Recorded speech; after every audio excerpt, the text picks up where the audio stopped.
The time is now, ladies and gentlemen. Let's implement the National School Nutrition Policy. Welcome to the launch of the mass media campaign. Your presence here shows your support, and we look forward to moving through all the aspects of that campaign this morning. Hi, I'm Melvin Pennant, and this is another PBCJ's Agenda Jamaica. In this episode, we turn the spotlight on an important initiative that aims to shape the future health of our children, the launch of the National Nutrition Policy that's geared towards school.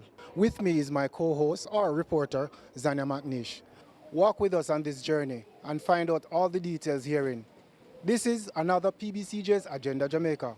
Let's go.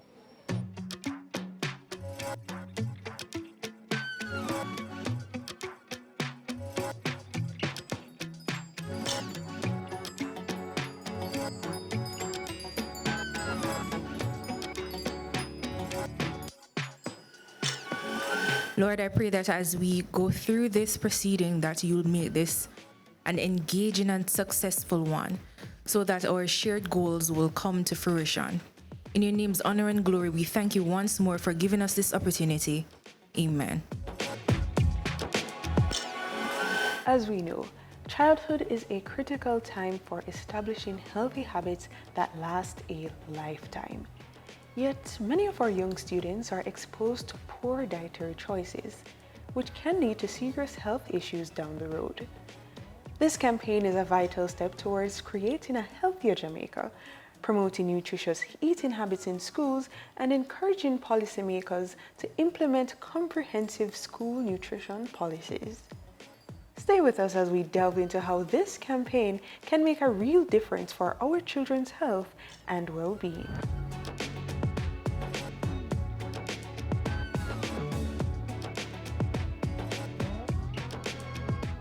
Across Jamaica, our children's health is a growing concern. Currently, many students are consuming diets high in sugar, salt, and unhealthy fats, which contribute to the rising rates of obesity and related health problems. Although there are some efforts in place, such as school canteen regulations, there is a pressing need for a comprehensive approach.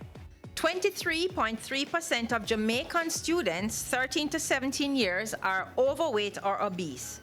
Over 66% of adolescents aged 15 to 19 consume fast foods most days of the week.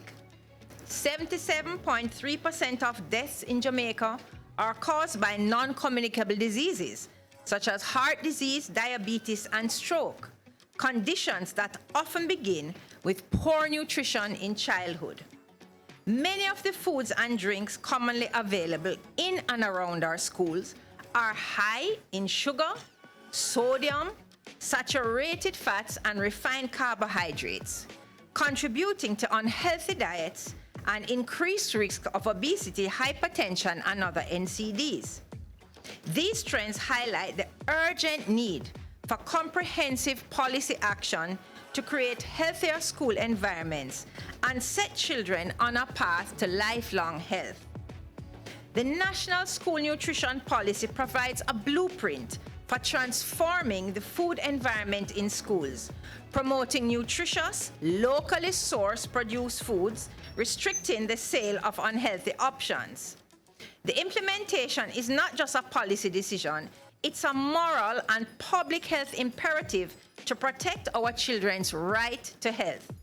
We must urgently do all we can to protect children, as they have the right to enjoy the highest attainable standards of health. To ensure children and adolescent growth and thrive, urgent and united action is needed to tackle all forms of malnutrition as well. That is why UNICEF strongly supports the chief implementation of the National School Nutrition Policy that restricts the sale and marketing of unhealthy food while promoting nutritious meals, nutrition education, and strong links with local farmers. We commend Cabinet for approving the policy and urge its timely rollout. Complementary measures like front-of-package warning label will empower parents, teachers, and students to make informed choices. Young people themselves are demanding actions. In a recent UNICEF U-Report poll, 95% of respondents say proper nutrition in schools should be a government priority, and 80% supported banning unhealthy foods and drinks on school premises. Schools must be safe and supportive space where children learn and develop healthy habits for life. UNICEF remains committed to working closely with the Ministry of Health and Wellness and the Ministry of Education, Skill, Youth and Information, along with the Heart Foundation of Jamaica and all partners, to build a food environment that helps children thrive. This is a shared responsibility. Families, schools, communities, government, and the private sector all have a role to play. When we invest in children's nutrition, we invest in their learning, their health, and Jamaica's future. This campaign could not be more timely or more urgent. Across Jamaica, our children are immersed in an environment where ultra-processed foods, sugary drinks, and sedentary lifestyle have become the default. And the result is unmistakable. Rising rates of childhood overweight, obesity, and the early onset of diseases that were once thought to only happen in adults. According to UNICEF, for the first time in human history, there are now more children living with obesity than those who are underweight or malnourished. This is a staggering and heartbreaking reality. It tells us that both the world and Jamaica are facing a crisis that threatens not just our children's health, but their future potential, well-being, and very quality of life. Just recently, the World Bank issued a stark warning. Obesity is now one of the leading global causes of preventable death. If current trends continue, non-communicable diseases could cost the world economy trillions of dollars in lost productivity, and the world's economy, including healthcare spending. It is, their words, a silent pandemic demanding urgent global action. The Pediatric Association of Jamaica fully endorses this campaign. It speaks directly to our mandate to protect the health and secure the future of Jamaica's children. We know that good nutrition and active lifestyles are not simple choices. They are lifelines. And changing behavior at scale requires not just education, but a cultural shift. One that begins with the messages we amplify and the examples we set.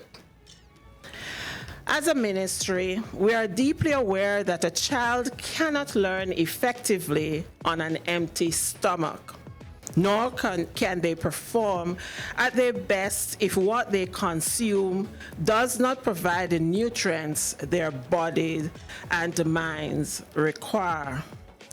Research both locally and globally continues to confirm the undeniable link between good nutrition and students' performance. When students eat well, they learn well. They concentrate better.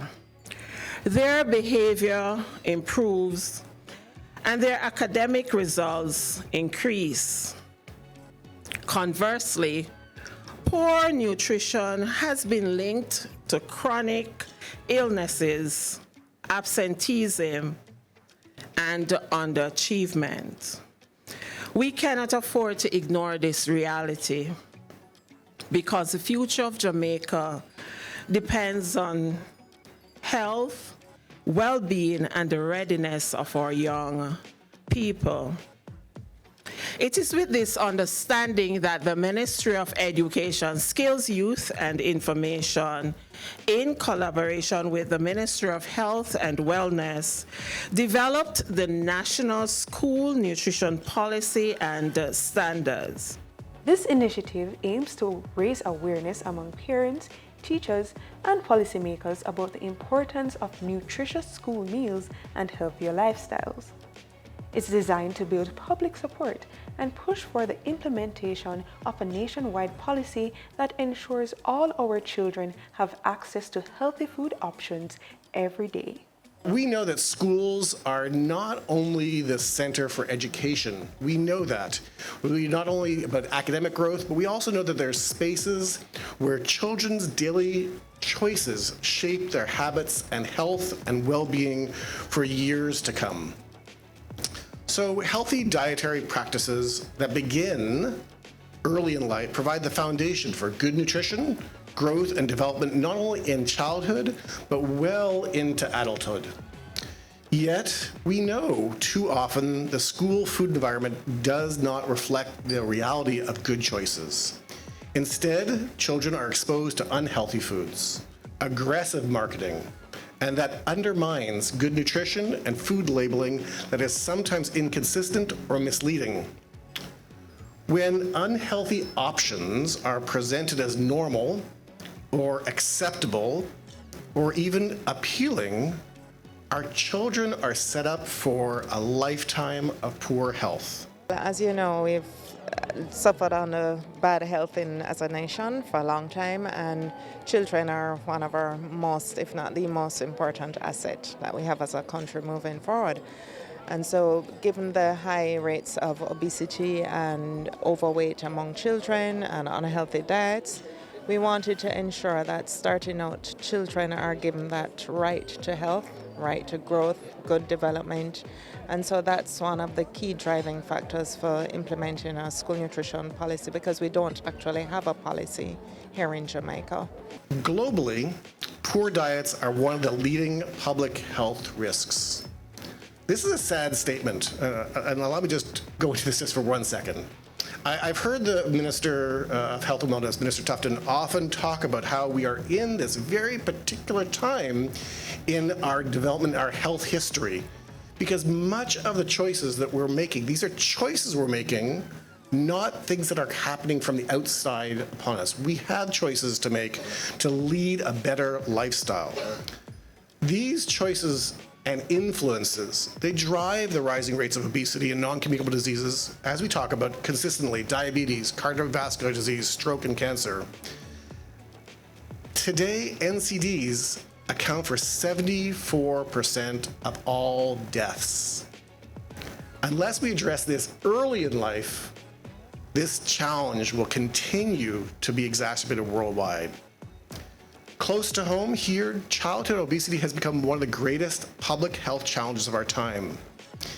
If this burden continues to grow, it will affect the well-being of our children, reduce national productivity, and place even greater strain on an already limited health system. Every school is free of unhealthy, ultra-processed products. You know, those high in salt, fats, and sugar. If only that weren't a dream. The reality is that many children have an unhealthy diet at school, and 23% of them are overweight or obese. This can lead to hypertension, heart disease, and type 2 diabetes. Let's protect our children's right to health with a policy for schools that prevents unhealthy food marketing and ensures access to nutritious foods. The time is now. Let's implement the National School Nutrition Policy. A message from the Heart Foundation of Jamaica and partners. With the support of the Ministry of Health, the Ministry of Education, UNICEF, and PAHO/WHO, this campaign is a crucial step towards safeguarding our children's future. Because when our children eat well, they learn better, grow healthier, and have brighter futures. We have been working quietly behind the scenes for quite some time with the Ministry of Education, Skills, Youth and Information on this national policy. We would have been the ones at the Ministry of Health and Wellness to actually develop the national school meal standards for the policy. And so Heart Foundation has always been a very strong partner of the Ministry of Health and Wellness, and so they would have been working alongside us as well, providing input in terms of all that we do. And so for us, this mass media campaign that they have launched is very, very timely to help us know as we chart the path in terms of how we are going to be implementing this policy in the school environment. And so we'll help to advocate in different arenas, among the general public, among our target population to support its implementation. How is it that we are going to treat with the non-compliant schools? And how are we going to work? Because the nutrition actually starts before the children enter the school. Part of our implementation process does entail engagement with different stakeholders at all the different levels, which would include the vendors. In the policy itself, it speaks to a 200-meter sort of circumference around the school, wherein vendors who are allowed within that space must be providing healthy options in terms of the snacks that they provide to students. So that's the first port of call. But outside of that, we do intend to engage with them, to educate, to help support them being able to provide these healthier snacks and options to our students, because we do understand that it is a livelihood and, you know, it takes time for persons to transition. We have a particular culture as well. And it also means that we are going to have to engage parents. So through the Parent Teachers Association, the commission, there is going to have to be different levels of engagement. As a part of the policy development process as well, we would have, you know, consulted with all these different stakeholders at all the different levels as well in terms of its development. And the vast majority of persons have bought into it and its implementation. It's certainly not going to happen overnight, as we know. It's a process that we're going to engage in, and so we need everybody's support. And so even with Heart Foundation, you know, one of our strongest health advocates in the civil society space, we really do appreciate the implementation of this mass media campaign, and we are a key partner in this as well. Thank you. How soon will schools be required to start implementing the new policy, and how will compliance be monitored and enforced? Implementation has already begun. As we have said earlier, we've already trained a number of our cooks. We have started several of the programs in our early childhood. It is fused in our HFLE, Health and Family Life Education curriculum. It is a timetable. The Jamaica Move activity is already timetable. So it's happening. The rate at which it's happening is not 100%, and change takes time. And this is a culture change. It impacts not just our schools, but it goes wider into the wider community. And in collaboration with our parent commission, we are fusing it with our communication with our parents, so our parents are educated as to how it is that they prepare these meals. And I'm almost sure that they too will be given some training into how it is that they prepared meals. What are the steps that will be taken to ensure that the launch is not just a launch, but there is an engine behind the following up to ensure that this works? Already we have undertaken an assessment of healthy eating environment in schools with a view to determining the readiness for the implementation of this policy. More than 200 schools have been assessed with a focus in food safety, hygiene, training, nutritional quality, and overall administrative practices. Additionally, the ministry, through funding from UNICEF, is developing curriculum and training manuals to support the training of school cooks in healthy eating and the implementation of standardized recipes developed for use in schools. At least 200 cooks will be trained in 2026 to 2027 by nutrition dietetic staff and an executive chef. Furthermore, the ministry will be collaborating with the Ministry of Education, Skills, Youth and Information, and UNICEF to revise existing recipe manuals to ensure they are compliant to the national school nutrition standards. We know that we need nutritionists, dietitians in our school system. In fact, if you look across the Caribbean and also globally, yes, schools have employed, or ministries have employed dietitians. And based on the growing rate of obesity among our children, there is the need for us to have these persons in our system. So we have already developed the job descriptions for these officers. They have been vetted and approved, and therefore we are moving ahead.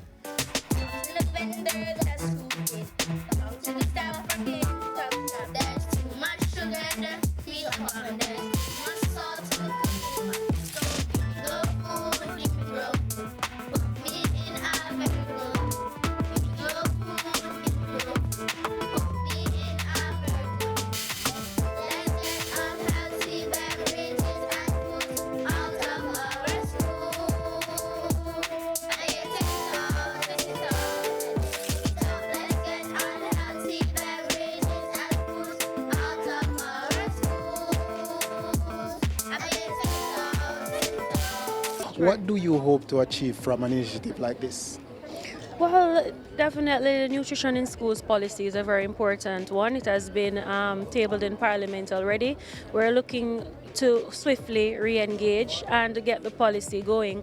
In addition to that, while we're looking on the policy side of things, we have actually started a lot of implementation of various areas within the schools already, such as implementation of low percentages of sugary drinks in school, beverages in schools, which we have assessed over 200 schools, which I think it's approximately 70% of schools are compliant so far from that assessment, from that sample size. We also have water days, fruits and vegetable days. They're also encouraging in the Ministry of Education and from Ministry of Health standpoint, encourage the schools to plant in their gardens. At the end of the day, we expect a healthier nation. We expect a bright future for our children in that when we have this cultural shift from early, we expect our children to make healthier decisions, healthier choices when it comes on to their meals. So, in terms of the excesses, they will choose fruits over a snack. They will choose, instead of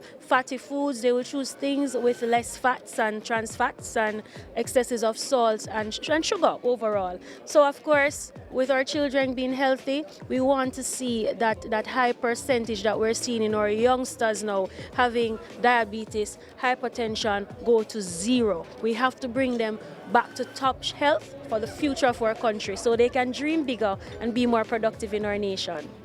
Minister, you seem very au fait with the details and you've just been confirming the post. But thank you, and we here and we'll take the advice of the Minister to help Jamaicans' youth become healthier and better. Thank you, Minister. Thank you. The time is now. Together, through awareness and action, we can create a healthier environment for our children, one where nutritious food and good health become the foundation for their brighter future. Let's support the campaign and work towards a Jamaica where every child can have the opportunity to thrive. On behalf of my hard-working production team, Zania McNeish, our reporter, Claude Watkins, our videographer, and Owens, our driver, this has been PBCJ's Agenda Jamaica. Thank you for watching.